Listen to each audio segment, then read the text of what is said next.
Amen, amen. Nous disons shalom au nom de Jésus. Que mon Dieu vous bénisse et bienvenue dans le mois d'août 2024. C'est déjà 8 mois qui s'écoulent et je suis dans la joie d'être parmi les vivants avec toi. Amen. Le chiffre 8 représente le chiffre d'un nouveau rebondissement et le chiffre 8 représente le début d'un nouveau cycle. Dans la chiffrologie, vous allez le comprendre que dans la spiritualité, 7 représente tout un cycle. Et lorsque nous finissons le premier cycle, nous sommes dans le second cycle aujourd'hui. Et je le crois que le Seigneur veut commencer de nouvelles choses avec toi et c'est un rebondissement dans ta vie qui va se faire au nom de Jésus-Christ. Et voilà pourquoi je suis flatté de te partager cette bonne nouvelle que le Seigneur a permis que moi et toi nous soyons parmi les vivants et parmi ceux-là qui vont les savourer ce matin. Pour ce faire, je vais vous inviter à lire quelques passages qui vont nous conduire au courant de ces mois au travers de ces thèmes que nous voulons développer, qui est la pensée directrice de ces mois d'août 2024, au nom de Jésus. Ces mois, nous parlons de distinguer par la grâce, tel est le thème qui va gouverner le mois d'août. Pour cela, nous lisons Jérémie chapitre 24, versets 4 à 7. Nous lirons Hébreux chapitre 4, verset 16 et nous finirons avec Luc chapitre 2, le verset 52, au nom de Jésus. Jérémie chapitre 24, vous pouvez le lire dans son entièreté à la maison, de 1 jusqu'à 10 pour mieux comprendre. Mais ici, compte tenu du temps, nous allons lire quelques versets. Au verset 4e, la parole de l'Éternel me dit ceci, dans la version Louis II 1910. La parole de l'Éternel me fit adresser en ces mots. Ainsi parle l'Éternel, le Dieu d'Israël. Comme je distingue ces bonnes figues, ainsi je distinguerai, pour leur être favorable, les captifs de Juda, que j'ai envoyés de ces lieux dans le pays des Chaldéens. Je les regarderai d'un œil favorable et je les ramènerai dans ces pays. Je les établirai et ne les détruira plus. Je les planterai et ne les arrachera plus. Je leur donnerai un cœur pour qu'ils connaissent que je suis l'Éternel et ils seront mon peuple et je serai leur Dieu. Et s'ils reviennent à moi de tout leur cœur. Amen. Lisons encore Hébreux chapitre 4e, le verset 16. Voici ce que la loi nous dit dans la version Louis II 1910 toujours, au nom de Jésus. 16. Approchons-nous donc avec assurance du trône de grâce afin d'obtenir miséricorde et de trouver grâce pour être secourus dans nos besoins. Nous finissons avec Luc chapitre 2, le verset 52. Voici ce que la parole de l'Éternel me dit. Et Jésus croissait en sagesse, en stature et en grâce devant Dieu et devant les hommes. Amen, amen. Que mon Dieu vous bénisse. Distingué par la faveur, tel est le thème que le Seigneur voudrait que ça puisse gouverner nos pensées et nous conduire. En réalité, vous devez le comprendre et le savoir que la bénédiction n'est que la parole divine qui nous permet de réussir. Voilà pourquoi le Seigneur, quand il parle à Jérémie, il dit que ce livre de la loi ne s'éloigne point de ta bouche. Tu la méditeras nuit et jour, c'est alors que tu auras du succès dans tes entreprises. Donc, vous comprenez avec moi que la bénédiction se résume en une parole divine qui nous permet de réussir. En réalité, cette parole divine est dotée d'un pouvoir et c'est un pouvoir divin qui va te permettre d'avancer dans la destinée. Et cet après-midi ou ces mois, le Seigneur voudrait que nous puissions être gouvernés par sa faveur. Lorsque le Seigneur se révèle à Jérémie alors qu'ils étaient en déportation et alors que Juda était en déportation parce que Jérémie lui était pris déjà en Égypte, il était de l'autre côté. Alors cette fois-là, Jérémie va commencer à libérer cette parole pendant que Jéconia a été pris par le roi Nebuchadnezzar et le royaume de Juda en déportation. Et le Seigneur va leur envoyer cette parole en disant « Parce que vous savez distinguer ces figues ». Le figue, c'est en réalité le fruit d'un figuier et qui se développe en amont et beaucoup. Et Il peut y avoir des saisons où il n'y a pas une bonne production. Il peut y avoir des saisons où vous avez une très bonne production. Alors, lorsque le Seigneur se révèle à Jérémie, il est en train de lui dire, qu'est-ce que tu vois devant toi? Il lui montre deux formes de figues. Il y avait des bonnes et il y avait des mauvaises.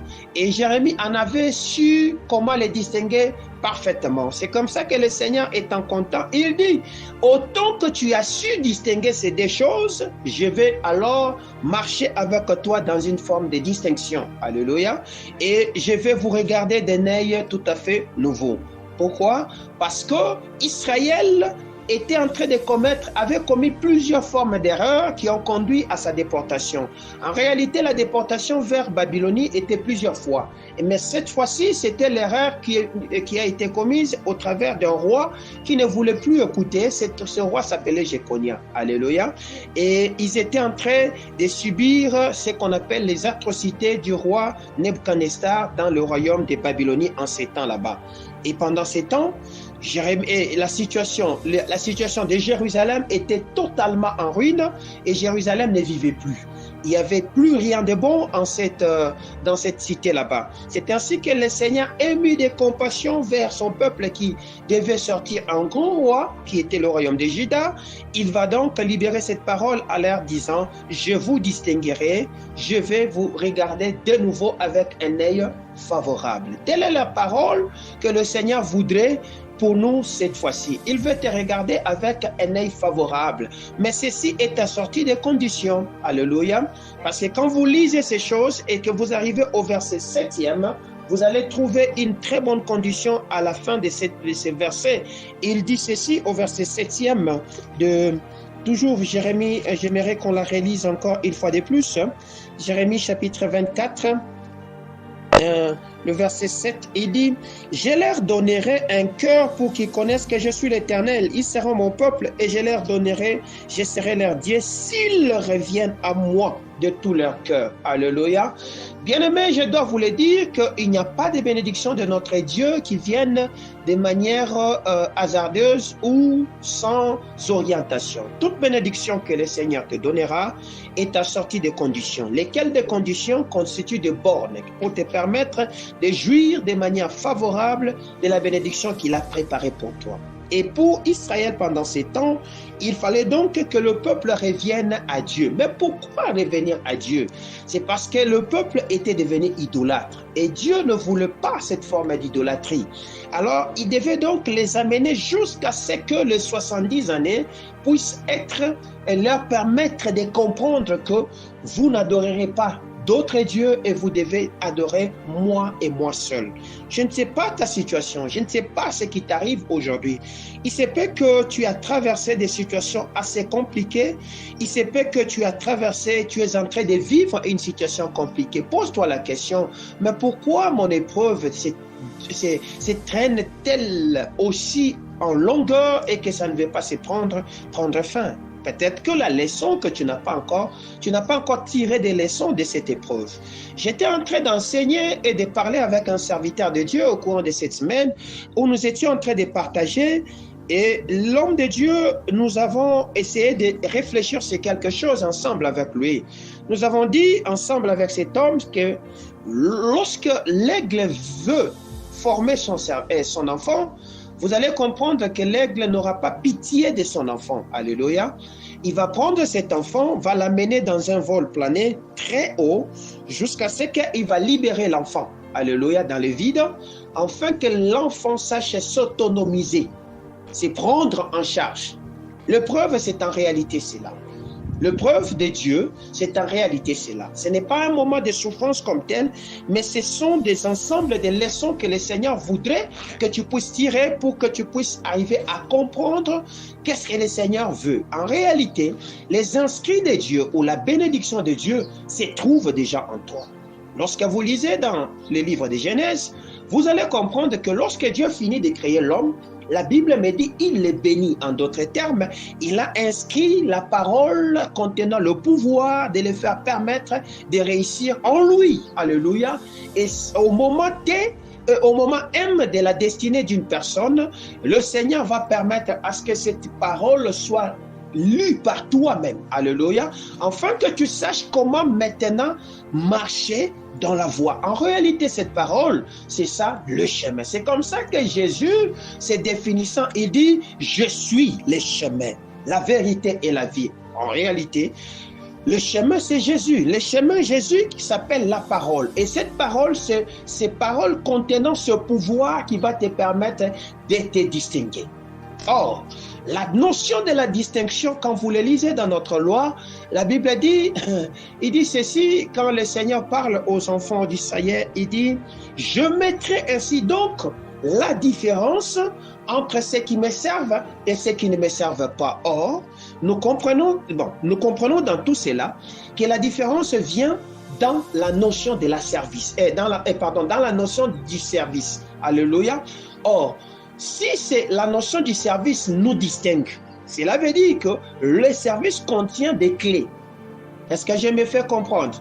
Quelles sont ces clés? Ce sont ces inscrits ou ces paroles. Tu ne peux pas servir quelqu'un si tu n'as pas des recommandations ou des édits de cette personne. Tu ne peux pas servir quelqu'un si tu ne sais pas l'écouter. Alléluia. Or, Dieu, quand il te parle, il veut que tu le serves. Mais qu'est-ce que nous allons servir à Dieu? C'est ce que Jésus est venu nous révéler. Jésus dit, il est venu chercher de vrais adorateurs, ceux qui adoreront le Père en esprit et en vérité. Dieu ne veut pas que ton cœur soit partagé.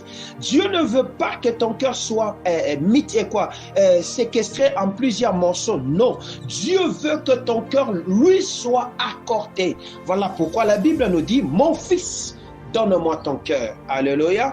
Parce qu'il connaissait que c'est de cœur que viennent les racines de vie. Alléluia. Et parce que toute chose vient du cœur, nous devions donc centrer ces cœurs sur Dieu en lui apportant l'adoration qu'il lui revient. Or, lorsque nous parlons de la notion de l'adoration, nous comprenons que l'adoration ne s'agit pas seulement d'une notion de récital de mots en disant tu es saint, tu es magnifique, tu es ceci, tu as fait, tu crois. Non, la notion de l'adoration touche au domaine de l'exercice. Alléluia. Voilà pourquoi Jésus, quand il était en train de faire son travail, il était en train de rendre grâce à Dieu. Toute le fois que tu sauras relire la parole contenant le pouvoir que le Seigneur avait inscrit en toi, en te créant, et lorsque tu seras t'affectionner à faire ce que Dieu avait dit, tu entres dans la catégorie de vrais adorateurs et tu commences à distinguer exactement le bonne figue de la mauvaise figue. Que mon Dieu vous bénisse. Voilà pourquoi comprenons que Dieu est pour la réussite de la vie de tout un chacun de nous. Dieu n'est pas là pour ton échec. Dieu n'est pas là pour ton malheur. Il veut tout seulement que tu fasses quoi? Que tu réussisses. Mais pour que tu réussisses, tu as besoin de te centrer sur lui, de regarder vers lui. Nous parlons de la notion de la faveur. Et cette faveur, nous voulons essayer de les démarquer, de voir comment est-ce que nous pouvons l'appliquer dans notre vie. Nous pouvons nous en procurer afin que ce mois nous soit réellement un mois où chacun de nous va célébrer. Alléluia. La faveur, lorsque vous étudiez la notion de faveur, lorsque vous regardez dans la faveur, vous verrez que cette notion de faveur est fortement liée à la notion qu'on appelle la bénédiction. Parce que Dieu ne favorise pas ceux-là qui n'ont pas béni. Dieu favorise ceux-là qu'il a béni. C'est comme ça que dans Genèse, lorsqu'il a favorisé Abraham, il l'a pas seulement favorisé, mais il l'a aussi béni. Alléluia. Cette faveur l'a permis de sortir de la maison de son père, parce que son père aussi, c'était quelqu'un qui croyait. Lorsque vous lisez l'histoire, vous allez comprendre qu'il avait l'envie de partir de cette idolâtrie qui était dans ce pays là-bas, qui s'appelait Chaldée. Mais il n'a pas trouvé grâce. La grâce est une faveur imméritée. Cet homme d'Abraham, lui, n'a même pas demandé, mais il a trouvé grâce. C'est comme moi et toi. Nous sommes plusieurs communautés dans ce Congo, mais aujourd'hui et au courant de ces mois, Dieu veut nous distinguer par sa faveur. Nous avons trouvé grâce à ses yeux, comme Marie avait trouvé grâce à ses yeux. Alors, parce que nous avons trouvé grâce, je dois vous dire que cette grâce n'est pas seulement venue vous nous localiser par hasard. C'est parce qu'il y a des choses que le Seigneur veut activer en nous. Alléluia. Et ces choses s'appellent la bénédiction. Pourquoi? Parce que la faveur crée ce qu'on appelle des opportunités afin que nous puissions expérimenter la bénédiction. Est-ce que je me définis bien? La faveur crée des opportunités pour que nous puissions expérimenter la bénédiction. Donc, le tremplin de la bénédiction, c'est la faveur. C'est la faveur qui va maintenant créer des opportunités. Opportunités d'emploi, opportunités de mariage, opportunités de voyage, opportunités d'évangéliser, opportunités de gagner des âmes. Ces opportunités se créent en toi lorsque ça, ce sont des assiettes qu'on appelle des faveurs. Lorsque maintenant tu vas y travailler, tu vas expérimenter ce que nous appelons la bénédiction. Je dis bien, quelle est la définition de la bénédiction? La bénédiction, c'est la parole divine qui nous permet de réussir. Alléluia. Tu as l'assiette, maintenant tu viens avec une parole sur cette assiette qui te permettra de réussir. Et derrière cette parole qui te permet de réussir, il y a ce qu'on appelle le pouvoir. C'est comme ça que la Bible nous dit, ainsi en est-il des paroles qui sortiront de ma bouche, elles ne retourneront pas à moi sans avoir accompli de ma volonté. Donc derrière les paroles de Dieu, il y a un pouvoir qui accompagne une volonté parfaite afin que ça s'accomplisse. Or, toi et moi, nous sommes comme des dieux. Dans 1 Jean 4,4, la Bible dit, petits enfants, vous êtes des dieux. Alléluia. Donc la même dimension que fonctionne notre Dieu est en toi. Lorsque tu vas opérer au courant de ce mois dans cette dimension, tu seras à même d'expérimenter la bénédiction grâce à la faveur. Alléluia. Est-ce que je me fais comprendre? Alors posons-nous la question, comment la faveur crée-t-elle des opportunités? Alléluia. Parce que si je dis que la faveur crée des opportunités pour expérimenter la bénédiction, m'arrêtez là-bas, vous viendrez avec des questions. Alors posons-nous la question, comment la faveur peut-elle créer des opportunités dans la vie humaine? Je parle de la vie humaine. Je ne parle pas de la vie spirituelle d'abord, dans la vie humaine. Écoutez très bien. La faveur dans la vie humaine peut se manifester de différentes manières. Alléluia. C'est par exemple, recevoir une promotion inattendue, c'est une faveur. Alléluia. Faire des rencontres avec des bonnes personnes qui viennent vous aider, c'est une faveur. Bénéficier d'un coup de pouce dans un moment extrêmement difficile. Tu es là, tu manquais le transport, tu es là, tu te dis je vais aller comment, tu te retrouves à 40 km de ta maison, un homme te dit viens monter. Vous voyez, c'est une faveur. Alléluia. Maintenant, pour expérimenter cela, il y a une notion qui entre en ligne de compte ici. La première notion favorable pour commencer à expérimenter les opportunités que nous accorde la faveur, il faut croire. Alléluia. Il faut croire. Si vous ne croyez pas, vous n'allez pas expérimenter la faveur. Nous l'avons lu. Nous avons dit l'enfant Jésus, dans Luc chapitre 2, verset 52, croissait en stature, en grâce et en sagesse. Alléluia. Donc, la grâce, la sagesse et tout ce qu'on a détaillé dans ces versets doivent croître en toi. Or, cela ne peut pas croître si, derrière ça, il n'y a pas une puissance qui agit. Or, la puissance qui agira derrière ces choses, c'est cette puissance qu'on appelle la parole, qui est comme l'eau qui viendra arroser ce que toi tu avais déjà et te permettra de faire quoi? De grandir. Que faire pour que la faveur crée maintenant des opportunités dans notre vie? Alléluia. J'ai noté à peu près 4 voies par lesquelles vous pouvez facilement vous permettre d'utiliser pour que la faveur ou la grâce de notre Dieu crée des opportunités dans votre vie. La première des choses, cultiver ce qu'on appelle une attitude positive. Alléluia. Cultiver une attitude positive. Qu'est-ce qui se passe? Lorsque Israël se retrouve devant la porte de Canaan, le Seigneur, par la bouche de cet homme de Dieu qu'on appelle Moïse, va envoyer 12 espions, alléluia, pour aller explorer les pays. Et quand ils vont là-bas, les gens qui vont là-bas, réellement, ils ont rapporté un discours correct. Ce n'était pas un discours faux. Le discours correct disait qu'il y avait des géants.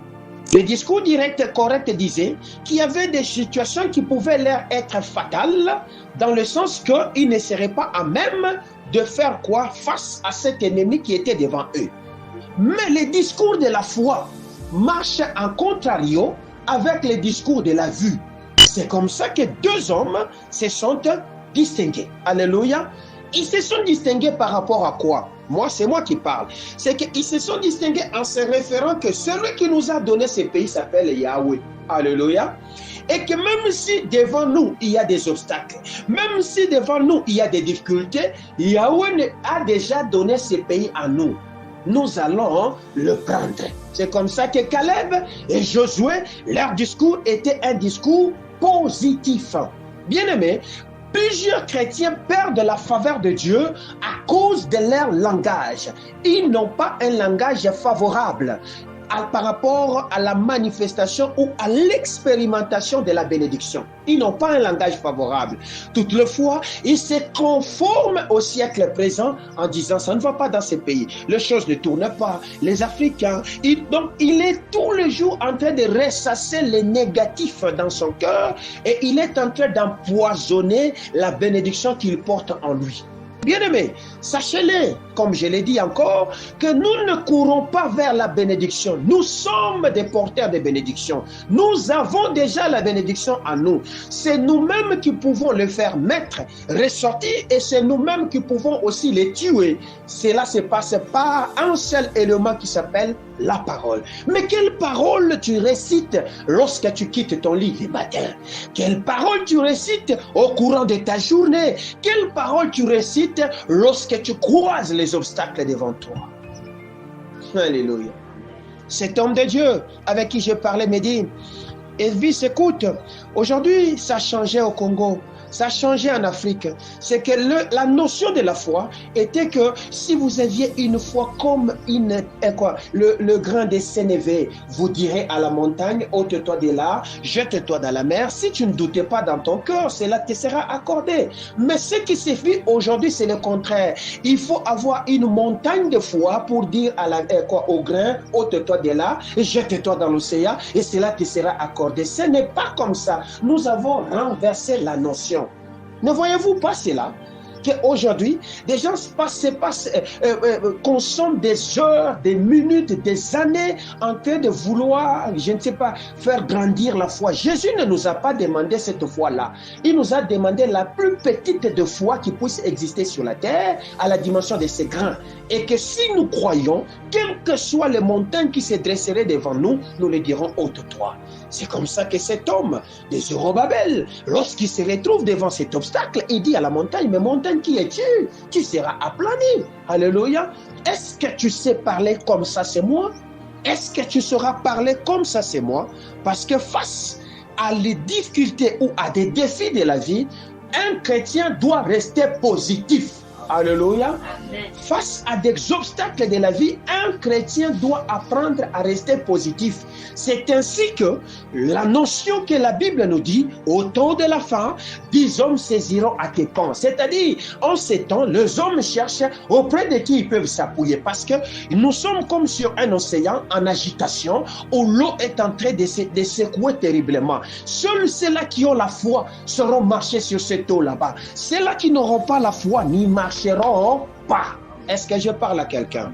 Que mon Dieu te bénisse. La deuxième des choses, lorsque vous voulez activer la faveur pour expérimenter la bénédiction au travers des opportunités que le Seigneur va nous donner, soyez reconnaissants. Alléluia. La notion de la gratitude intervient ici. Reconnaissant dans de grandes bénédictions, reconnaissant dans les petites bénédictions. Dans Ésaïe, la Bible me dit arrêtez.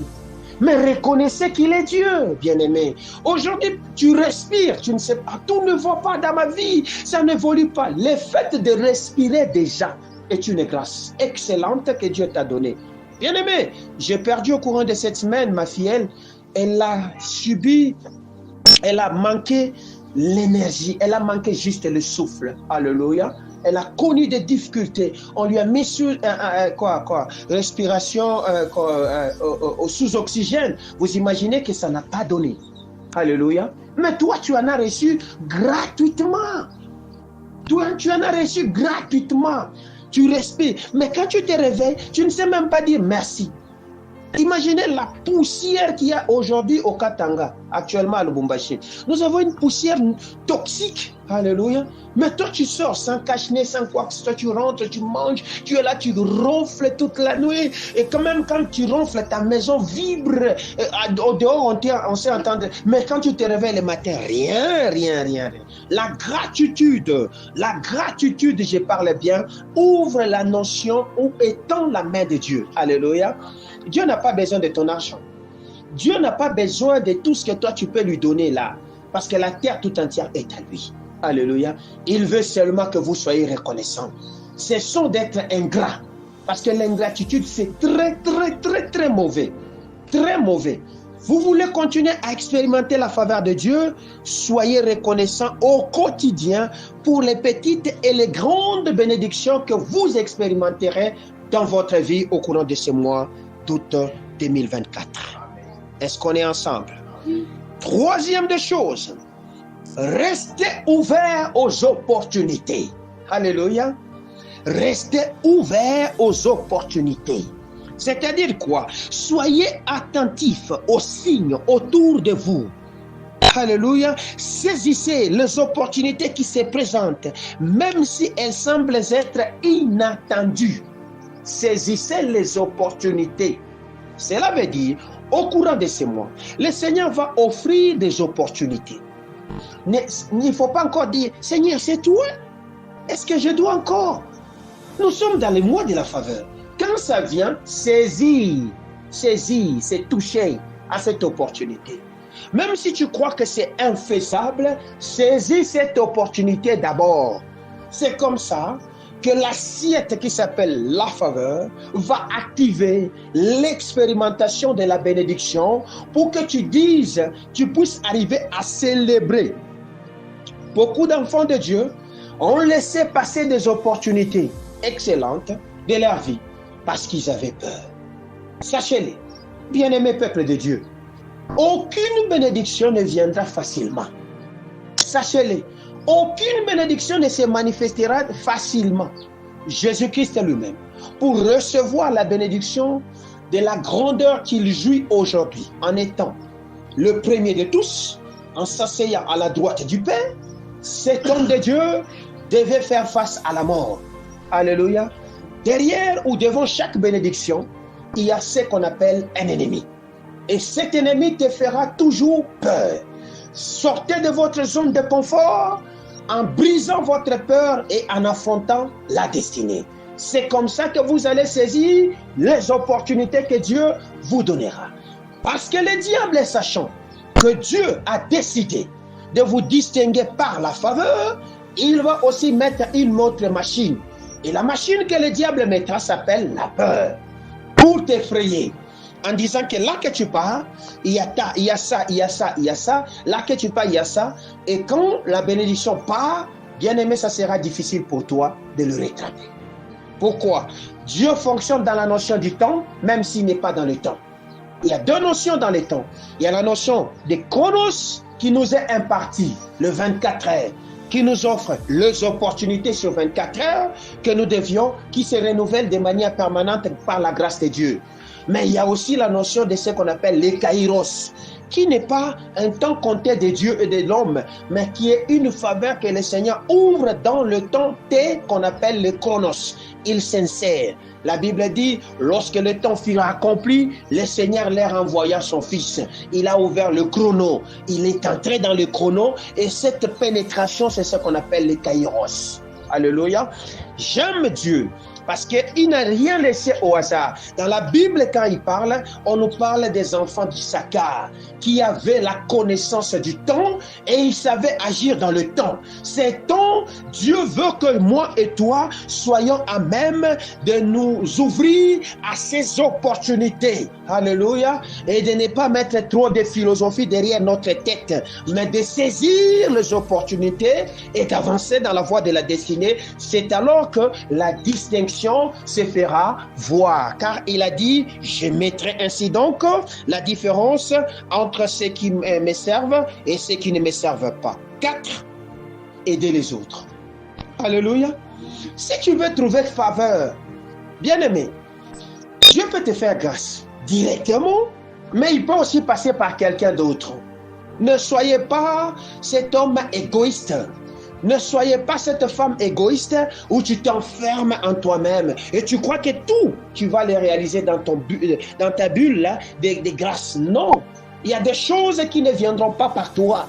Il y a des choses qui passeront en dehors. Même Jésus-Christ est dans l'agonie, dans la souffrance, dans le carnaval vers Golgotha. Il a eu un homme qui est venu quand même l'assister. Il a essayé de souffler tant soit peu à compte tenu du poids qu'il transportait. Bien-aimé, dans cette souffrance que tu as besoin de peu, même de l'aide d'un petit enfant. Ne pense pas que tu te suffiras en toi-même. Soyez généreux en aidant les autres. Lorsque le Seigneur va vous visiter, soyez généreux en le faisant sans attendre quelque soit en contrepartie, parce que tu ne connais pas lorsque la balle va rebondir et revenir vers toi. Alléluia. Parce qu'en aidant les autres, vous pouvez également recevoir de l'aide et de la faveur en retour. Alléluia. 5 maintenant. 5e point. Visualisez. Voyez. Alléluia. Visualisez. J'ai dit bien visualiser. Le Seigneur parle à Moïse, à Abraham. Lorsque Abraham se sépare de la mauvaise compagnie, je peux le qualifier ainsi, de bruit et de tout ce qu'il y avait autour de lui, et que cet homme ne va pas choisir le lieu que lui-même pense être le plus luxuriant, le plus bénéfique de sa destinée, et qu'il va s'y installer, le Seigneur dira à cet homme, maintenant, lève les yeux, vois. Alléluia. Regarde, papa, au courant de ces mois, lève les yeux, vois. La Bible me dit dans Ésaïe, élargissez l'espace de votre tente et que personne ne retienne le cordage. La tente, c'est d'abord le domaine de ta pensée là. Regarde, bats-toi, regarde dans toutes les directions, au nord, au sud, à l'ouest. Regarde et fixe les objectifs. Alléluia. C'est alors que tu vas maintenant commencer à conquérir les terrains. Parce que la bataille de Canaan commençait d'abord par la bataille de la visualisation. Moïse est monté sur une très haute montagne. Il a vu Canaan. Il avait déjà vu Canaan. C'est comme ça qu'il a envoyé les espions. Tu ne peux pas conquérir un territoire que tu n'as pas encore vu. Tu ne peux pas avoir une promotion dont tu ne souhaites pas dans ta tête. Tu ne peux pas porter des enfants jolis ou comment là, quand tu ne sais même pas leur forme. Alléluia. Tu dois les visualiser.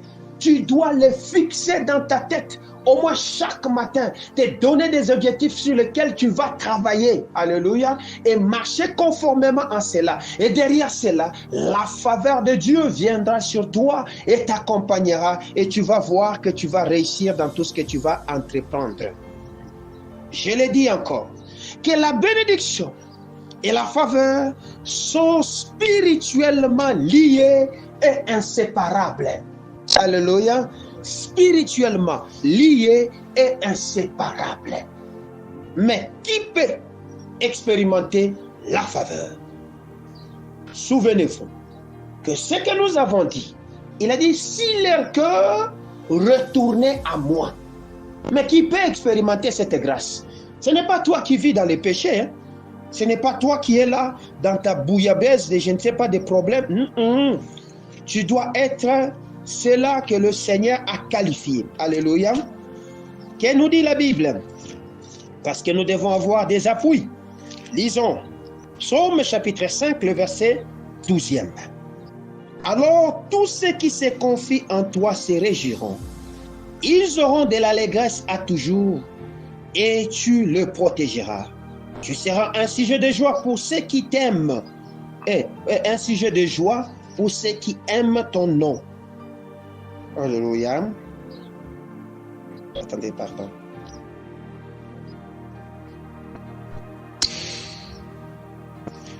Je ne sais pas si j'ai confondu, pardon. J'ai pris très mal le verset.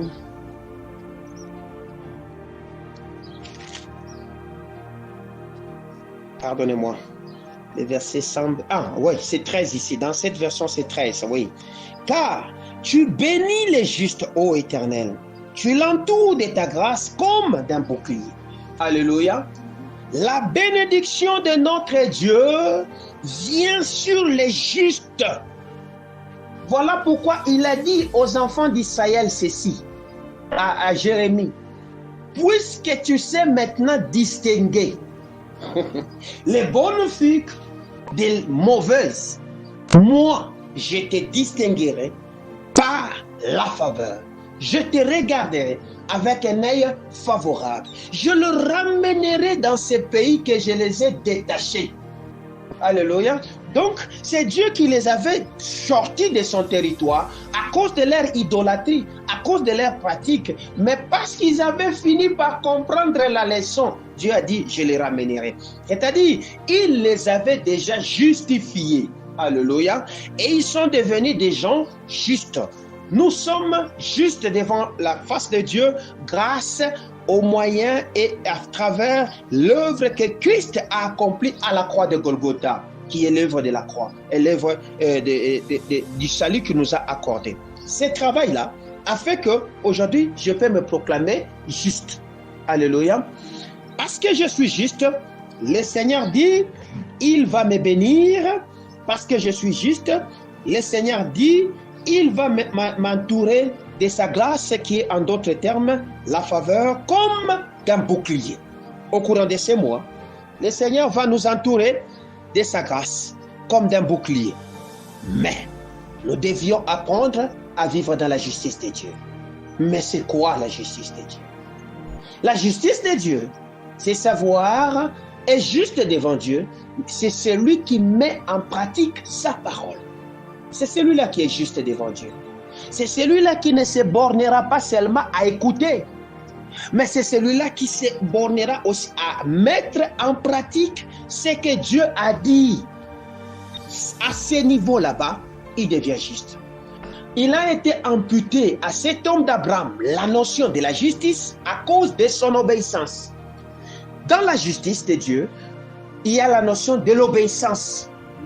Il faut à un certain niveau arrêter de résister avec Dieu, mais de faire quoi? De lui obéir. Abraham obéit.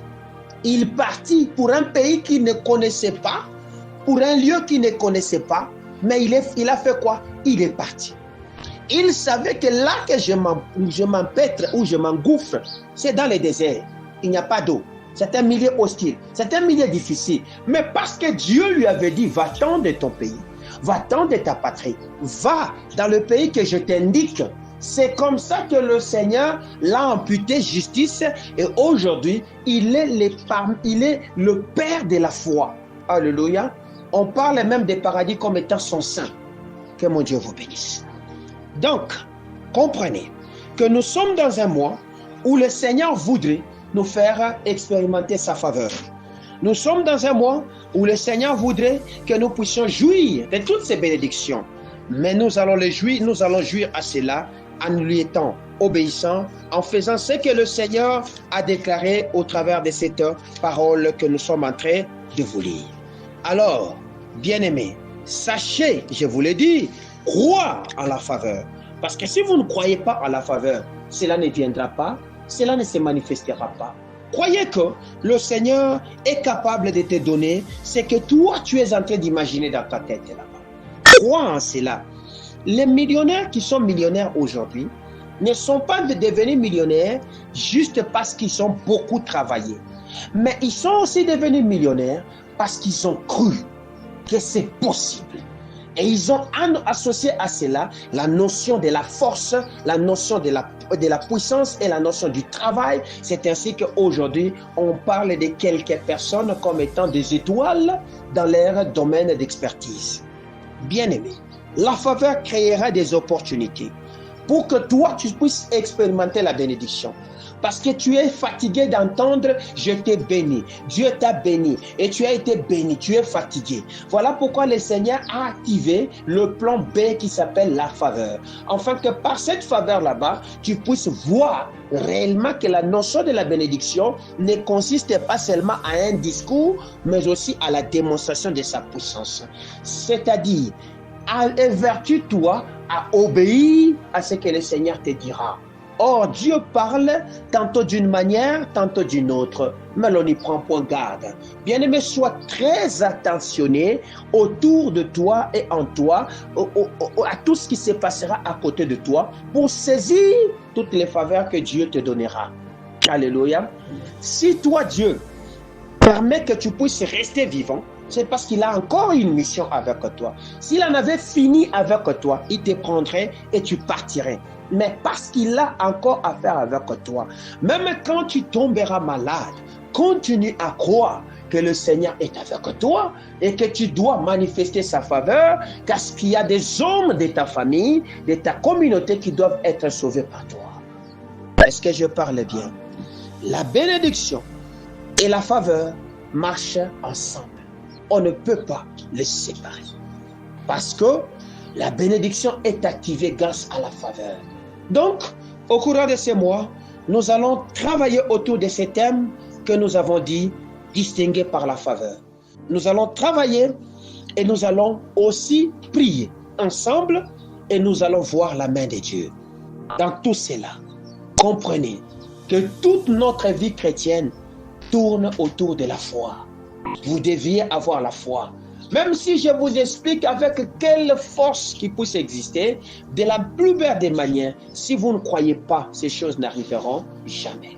Nous voulons prendre ce qui était impossible dans votre destinée et le ramener dans la possibilité de Dieu.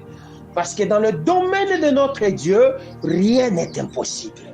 Il n'y a que deux domaines dans lesquels rien n'est impossible. Devant Dieu, rien n'est impossible. Et devant un homme de foi, rien n'est impossible.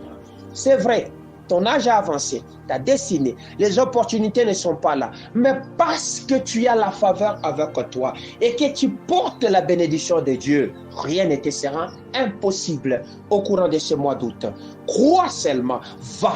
Et même si tu trouves des obstacles, crois, avance. Crois que la parole qui marche avec toi, c'est la faveur. Même si on te dit non, rappelle-toi de cette parole de cette année, de ce mois, que ce mois, Dieu m'a dit qu'il va me favoriser. Alléluia. Confirme la porte qu'on nous...